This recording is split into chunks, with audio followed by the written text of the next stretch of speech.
영화는 어려운 예술입니다. 우선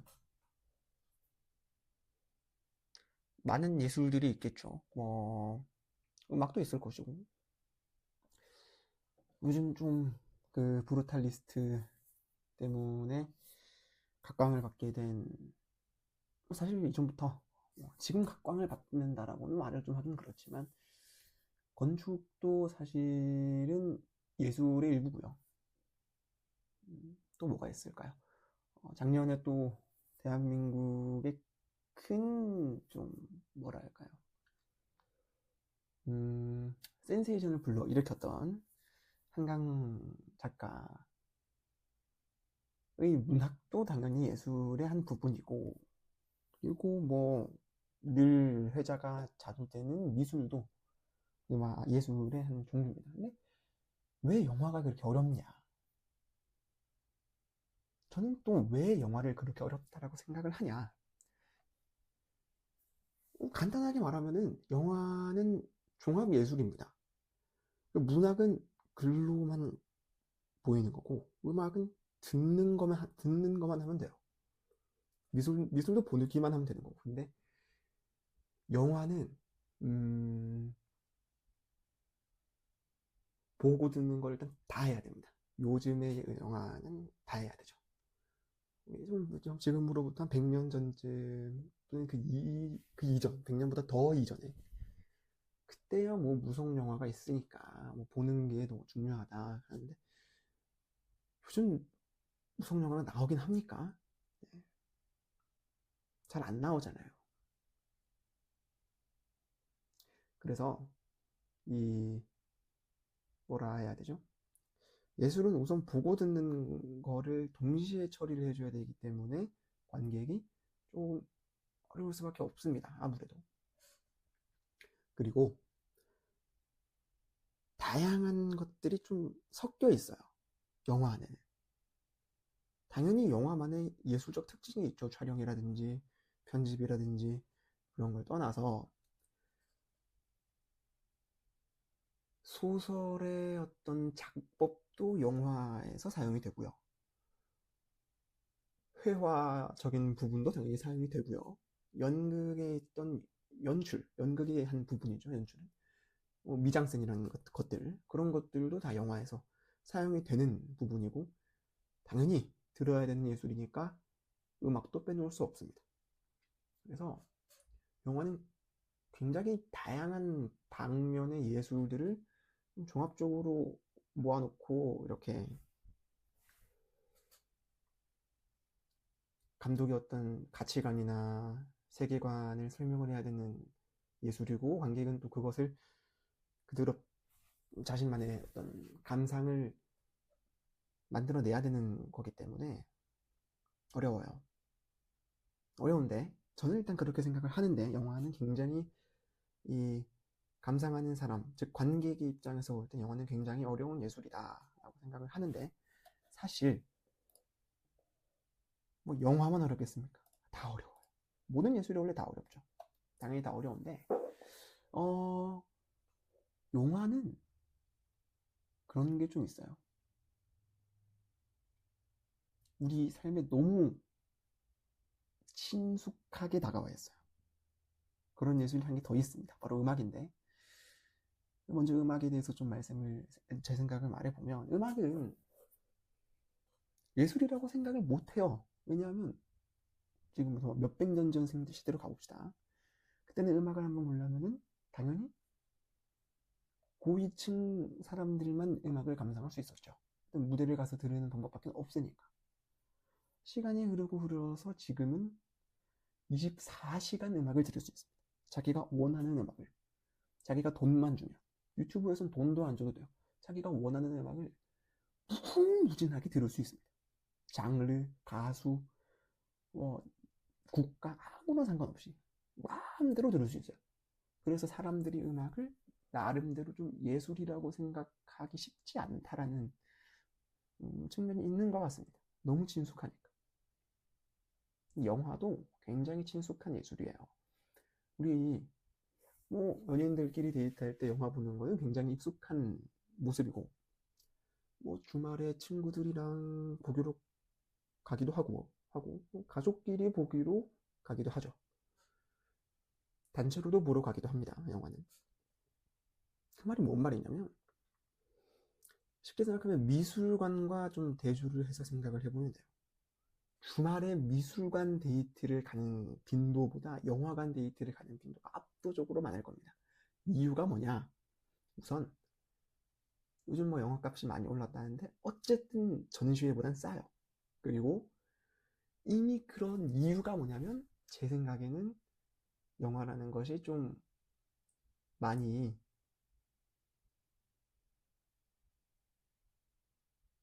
깊게 우리 일상 속에 좀 들어와 있어요. 그래서 그렇습니다. 그래서 뭐 할 거 없으면 뭐 오늘 요즘 개봉해 있는 영화 보지 이러면서. 네, 물론 관심 있는 사람들은 전시회도 자주 찾아가겠죠. 근데 그건 관심 있는 사람들이고 지금은 대중들의 시선에서 얘기를 하는 겁니다. 네. 영화는 굉장히 친숙한 예술이다. 다른 예술들에 비해서 음악과 같이 굉장히 친숙한 예술이고 또 영화관을 전시회를 감상을 할 거면 무조건 전시관을 가야 돼요. 근데 영화는 요즘 집에서도 볼 수가 있고 대중교통에서도 볼 수가 있고 어디서든 볼 수가 있습니다. 유튜브도 있고요. 넷플릭스도 있고요. 다운로드를 받아서 볼 수도 있죠. 굉장히 영화를 보기 쉬워진 시대이기 때문에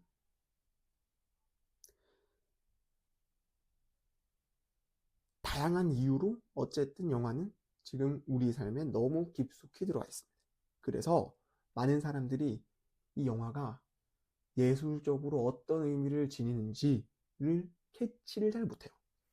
쉽게 말해서 눈치를 잘 못 챈다 이거예요. 왜 이게? 예를 들면 미키 17 최근에 개봉해서 보고 왔는데 봉준호 기생충부터 좀 덜한 것 같은데 그 정도인가? 그렇게까지 좋은 영화 아닌 것 같아. 라고 생각할 수도 있어요. 미키 17은 뭐 제가 따로 얘기를 할 수 있으면은 하겠지만 뭐 단적으로 평론가들이 좋아하는 영화랑 대중들이 좋아하는 영화랑 다르다. 뭐 이런 거 있잖아요. 평론가들이 좋다고 극찬에 극찬을 아끼지 않은 영화를 보러 갔더니 막상 15분 만에 쿨쿨 자고 나왔다. 이런 영화들 부지기수거든요. 그러면 왜 평론가는 그 영화들을 재밌다고 하고 왜 그 영화들을 걸작이라고 하고 명작이라고 찍혀 세우는가? 그렇다면 대중들은 왜 그것들을 이해를 하지 못하는가? 굉장히 답은 간단합니다. 모르니까. 대중들은 몰라요. 뭘 모르냐면 이 영화가 왜 좋은 영화인지를 모릅니다. 단적으로 쉽게 말하면 최근에 개봉한 브래드 코백 감독의 브루탈리스트가 왜 위대한 영화인지를 몰라요. 일반 사람들은. 당연하죠. 아는 게 없으니까. 봉준호는 왜 위대한 감독이야? 그냥 단순히 재밌어서? 아니거든요. 물론 재밌는 영화를 데뷔작부터 지금까지 꾸준히 만들어내는 것도 굉장한 능력입니다만 재미를 넘어선 부분이 무조건 있거든요. 예술가적인 영역이. 대중들은 그것들을 쉽게 캐치를 못하는 겁니다. 그게 문제가 되지 않아요. 왜? 우리 대중들은 각자 자신만의 삶이 있으니까. 당연하죠. 지금 당장 내일 직장에 출근해야 돼. 학교 등교해야 돼. 시험 공부해야 돼. 프로젝트 해야 돼. 영화 볼 시간이 없습니다. 영화는 예술은 감상에서 끝이면 안 돼요. 감상하고 자신만의 감상하고 자신만의 어떤 생각들을 꾸준하게 뽑아내야 돼요. 그게 예술이 존재하는 가치가 될 수 있습니다. 그래야만. 저는 그렇다고 보는데. 그런 것들을 할 시간이 없어요, 요즘 대중들은. 우리 현대를 살아가는 사람들은 그럴 수 없습니다. 그래서 평론가들이 막 뭐 FW 무르나우의 선라이즈 같은 불후의 걸작이나 프리츠라는 메트로폴리스 같은 역시 불후의 명작이나 또는 블라타르의 사탄탱고 7시간이 넘어요. 또는 왕빙의 철서구. 철서구는 총 3편인데 한 편당 3시간이라서 3편을 다 합치면 9시간이 넘습니다. 이런 영화를 어떻게 보고 그 영화를 보고 생각을 어떻게 하냐 이 말이에요. 못하죠. 물론 보고 생각하면 너무 좋죠. 근데 상황상 그게 좀 안 된다 이거예요. 요즘 이 지금을 살아가는 현대인들. 제 생각은 그렇습니다. 그게 굉장히 힘들어요. 그래서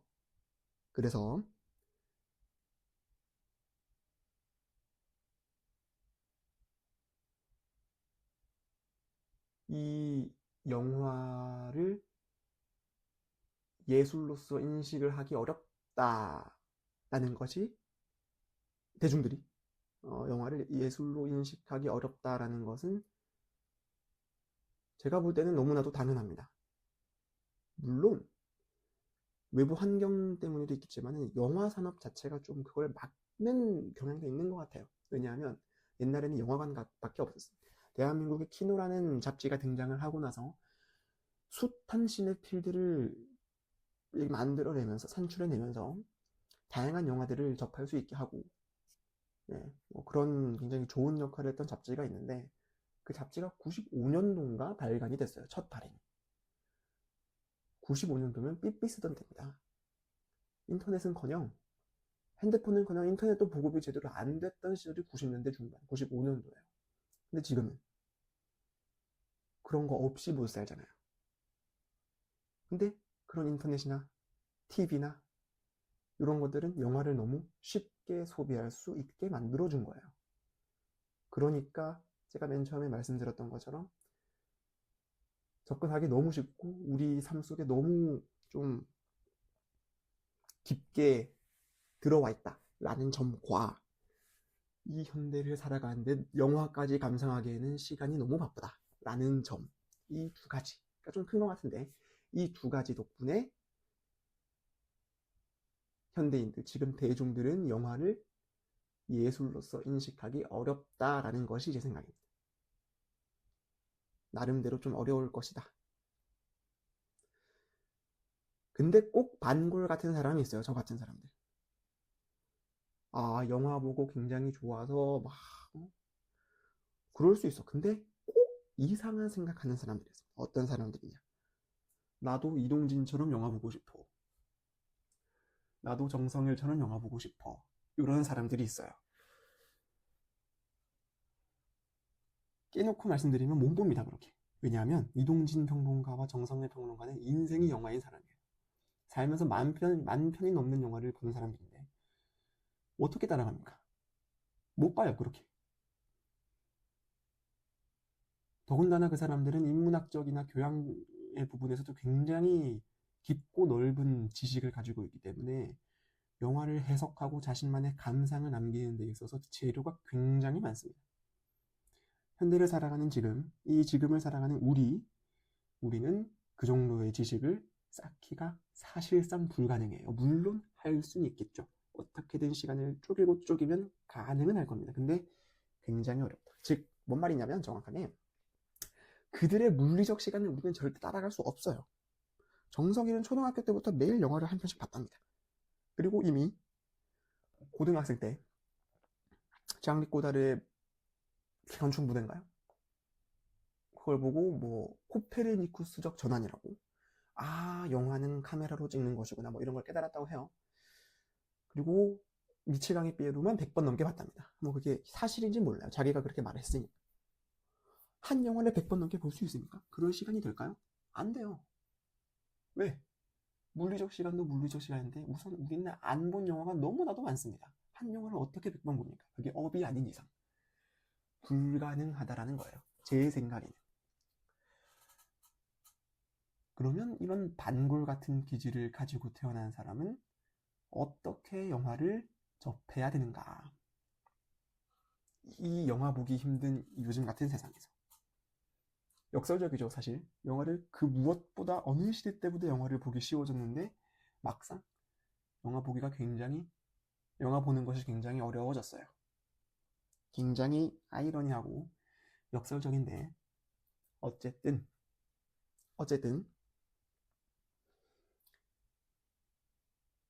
그럼 어떻게 그렇게 영화를 접해야 되냐? 저는 영화가 취미인 사람입니다. 제 기준에서 취미는 시간을 써야 돼요. 그리고 돈을 써야 됩니다. 시간과 돈을 쓰지 않는 것은 취미라고 볼 수 없어요. 당연하겠지만 나는 뭐 일주일에 한 번 정도 책 읽는 것 같아. 취미 아닙니다, 그거. 퇴근하고 또는 학교 끝나고 와서 책 읽는다. 그건 취미가 될 수 있어요. 제 생각은 그렇습니다. 그러니까 나 영화 같은 걸 영화로 다시 돌아와서 나 뭐 한 달에 한두 번 정도 영화관 가서 영화 보는 것 같아. 취미 아니에요. 절대 아니에요. 절대 아닙니다. 제 기준에서 그래요. 이거 언제까지 제 기준입니다. 지금 말씀드리는 이 모든 내용들은 다 저야만의 개인적인 생각. 나 뭐 한 달에 한두 번 가서 뭐 친구랑 같이 영화 보고 뭐 아니면 뭐 여자친구랑 뭐 데이트할 때 영화관 가끔씩 가. 한 달에 한 두세 번? 절대 취미 아니에요. 절대.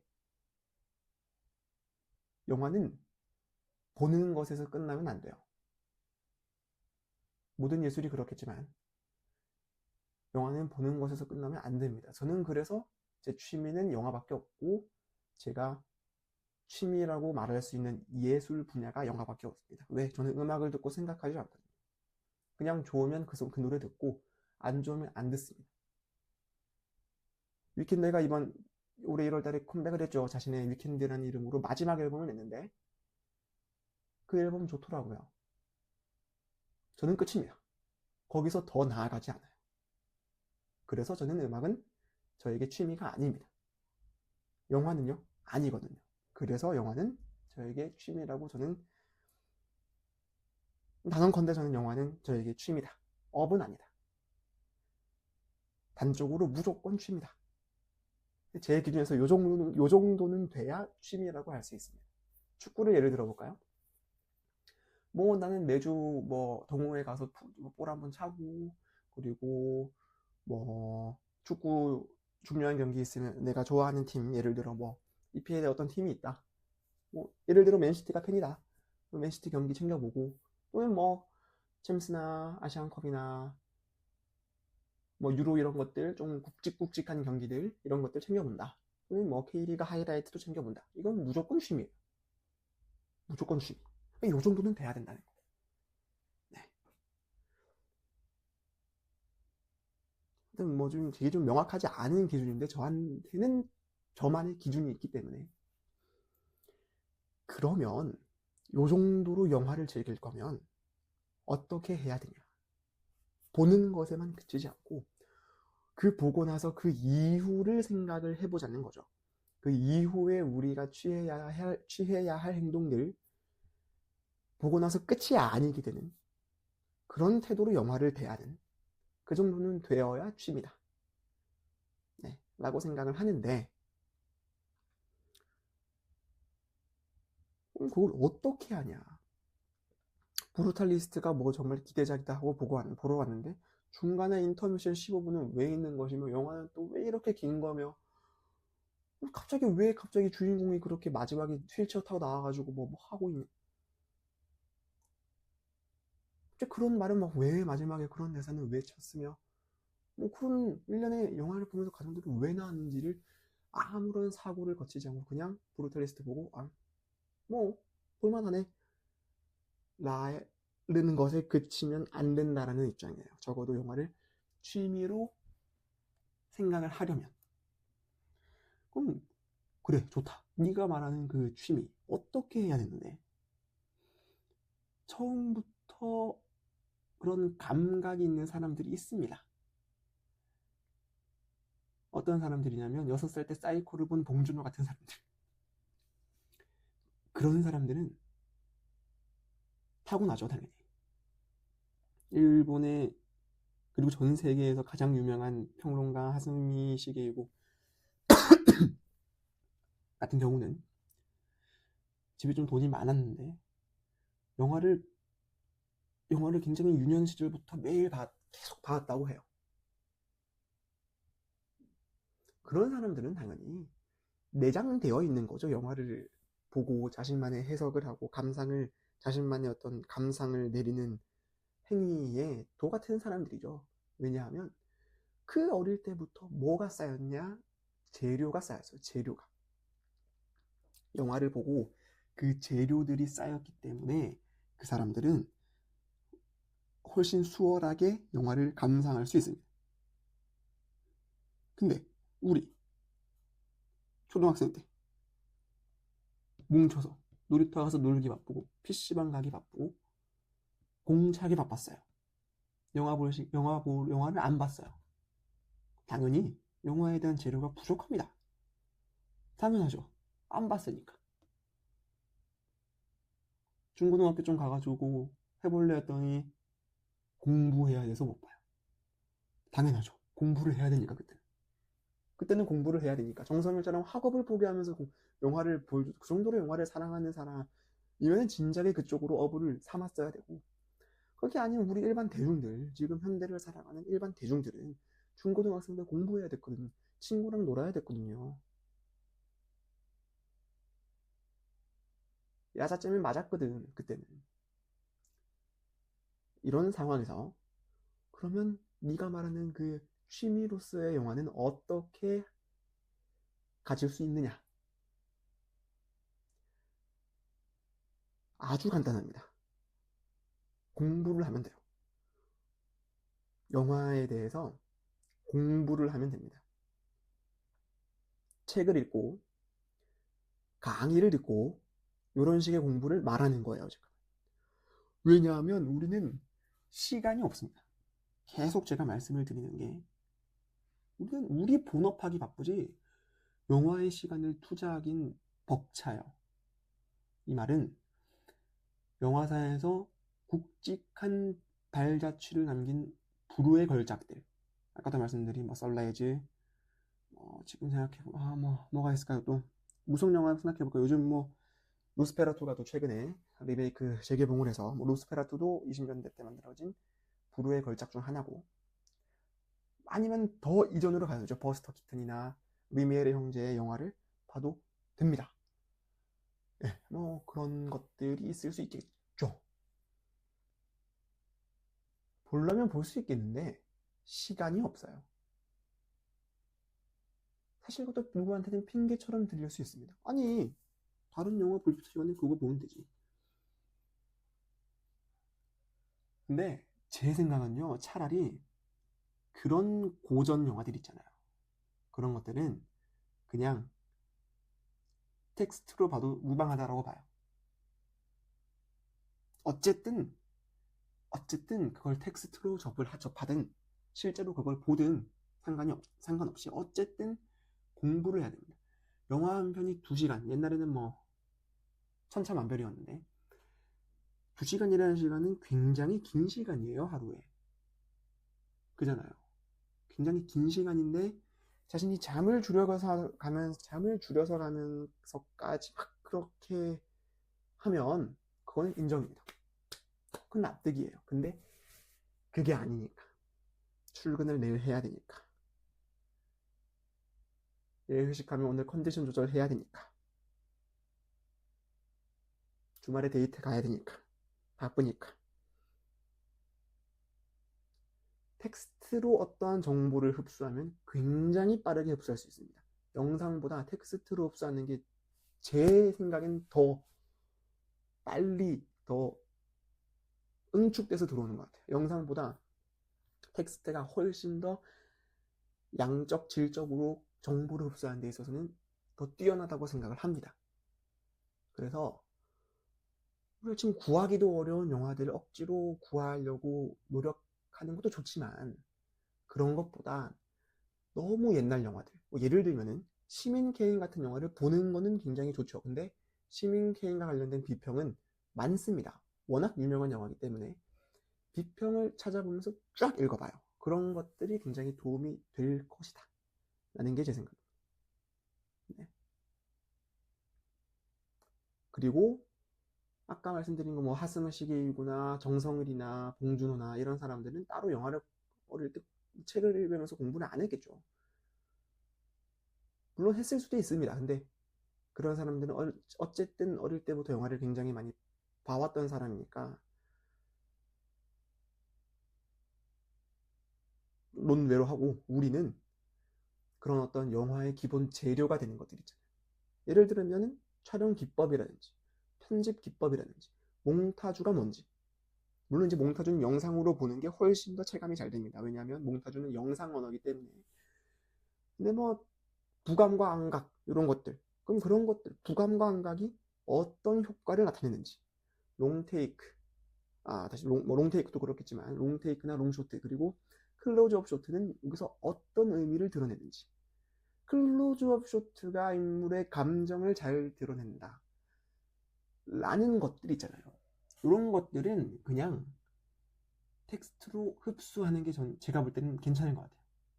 요즘 시대에는 부감으로 인물을 찍으면 그 인물의 위축된 모습을 보여주기 때문에 두 인물 간의 상하관계와 계급을 보여주기 쉽다, 뭐 이런 것들이 있잖아요. 그런 것들도 텍스트, 책으로, 강의로 듣는 것, 공부하는 것, 어쨌든 재료들을 좀 알고 계셔야 됩니다. 그 재료들을 영화를 봄으로써 습득하는 것이 씬의 가장 좋은 이상적인 방법인데, 우리는 그게 물리적으로 불가능하니까 책으로 그런 재료들을 습득을 하자. 시나리오 작법들, 영웅의 모험 이야기, 이런 것들은 그냥 책으로 습득을 하시면 돼요. 네.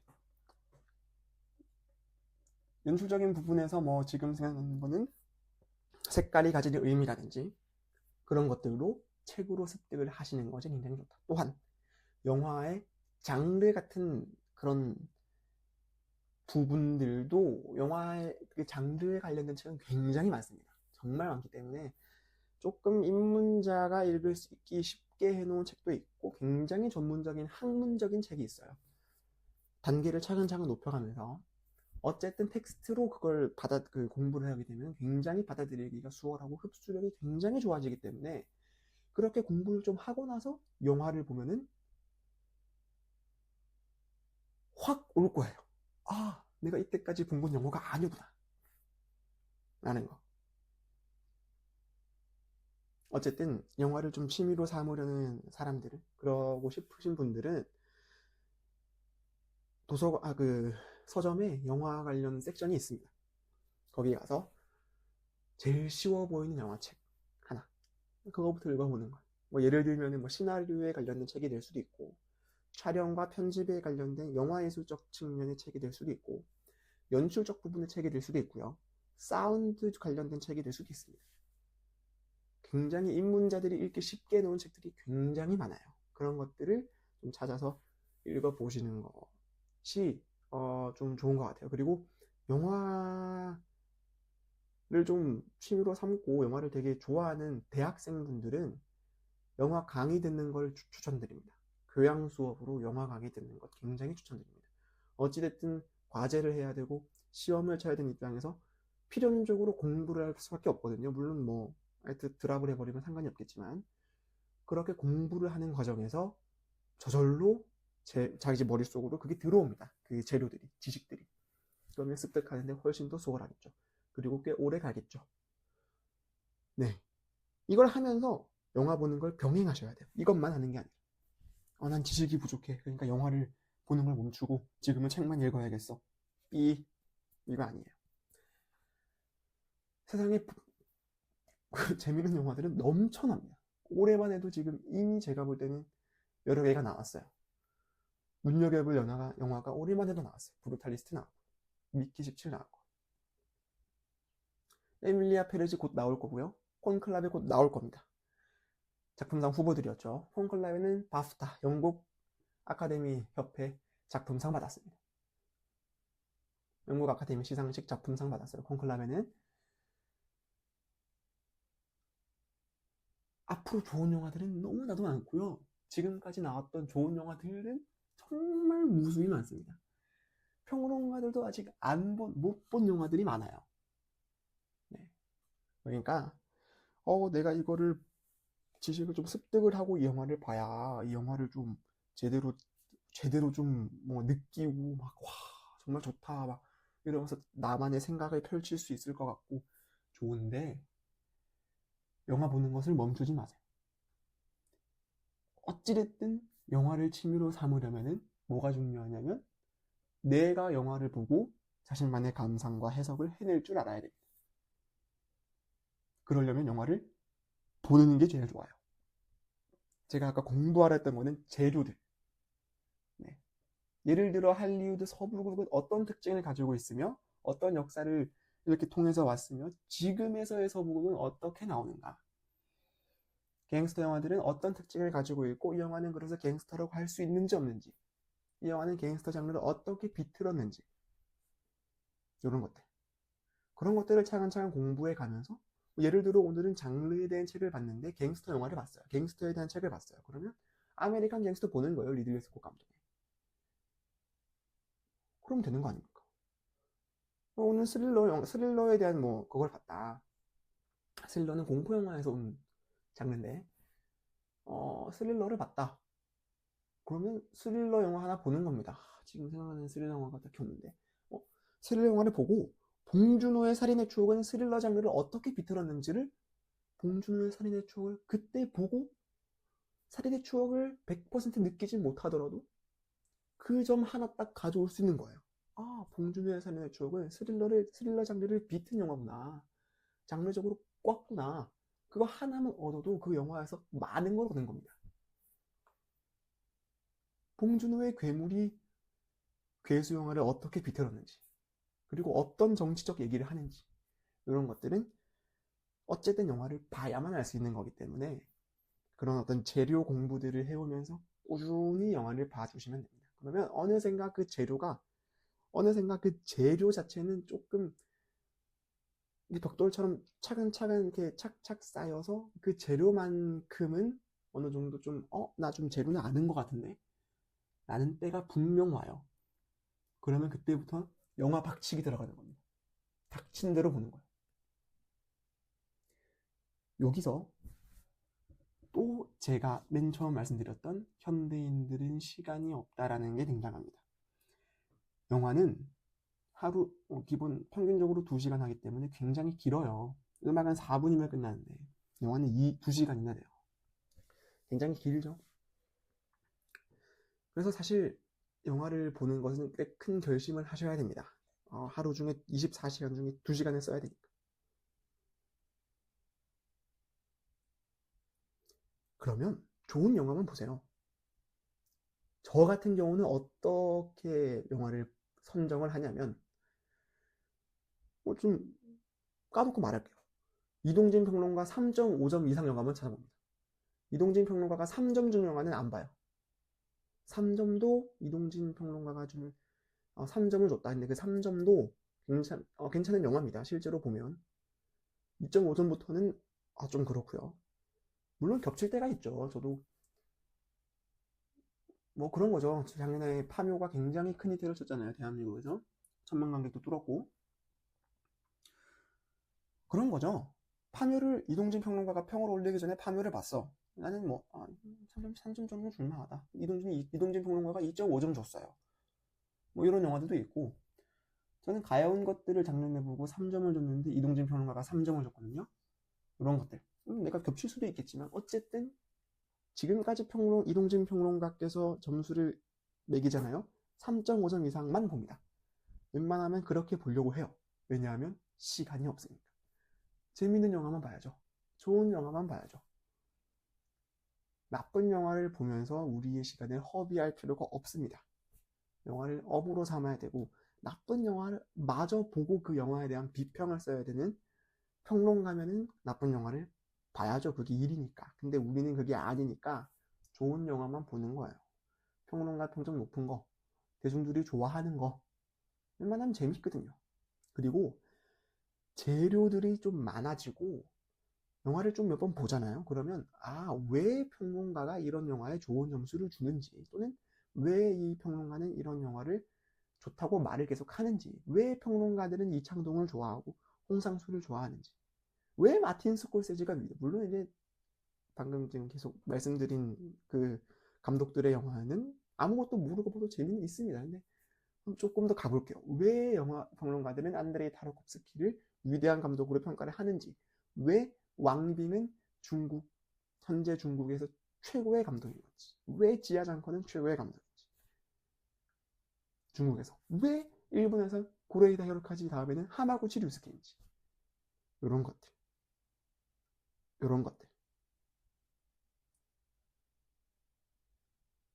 그런 것들이 재료 공부를 좀 하면서 영화를 이렇게 좀 보다 보면 이래서 재밌다 한 거구나 라는 게 좀 자신만의 주관이 잡힐 겁니다. 네. 자신만의 주관이 좀 잡힐 거라고 생각을 하고, 저는 제가 그랬기 때문에 아마 대다수의 분들도 그렇게 될 거라고 저는 믿어요. 될 거라고 믿고, 그렇게 되면 이제 영화가 취미가 되는 겁니다. 신작들은 무조건 영화관 가서 봐야 되고, 내가 못 본 영화가 뭐가 있는지, 이거 너무 보고 싶어서 미칠 것 같아, 이런 영화들이 무조건 생깁니다. 그런 영화들이 생기면 생길수록 좋은 것이고, 생길 때마다 보면 되는 거예요. 얼마나 좋습니까? 그러면 이제 본인은 당당하게 나 영화 보는 게 취미야 라고 말씀하시면 돼요. 저는 제가 영화를 사랑하게 되고 영화에 이렇게 빠지게 된 계기가 웨스 앤더슨 감독의 그랜드 부다페스트 호텔입니다. 처음 그 영화를 봤을 때는 그냥 예뻐서 좋아했어요. 너무 예쁘다. 이렇게까지 예쁘게 영화를 찍을 수가 있구나. 근데 그랜드 부다페스트 호텔이 이동진 평론가의 한 줄 평이 있죠. 지나간 적 없는 어제의 세계들에 대한 근원적 노스텔지아. 그랜드 부다페스트 호텔을 보고 근원적 노스텔지아? 노스텔지아는 향수란 뜻인데 근원적인 향수, 그게 그랜드 부다페스트 호텔을 보고 도대체 왜 그런 한 줄평을 썼는 거야? 라는 호기심에서 제가 영화를 공부하게 됐습니다. 단순하죠? 굉장히 단순하게 제가 영화를 취미로 삼게 됐죠.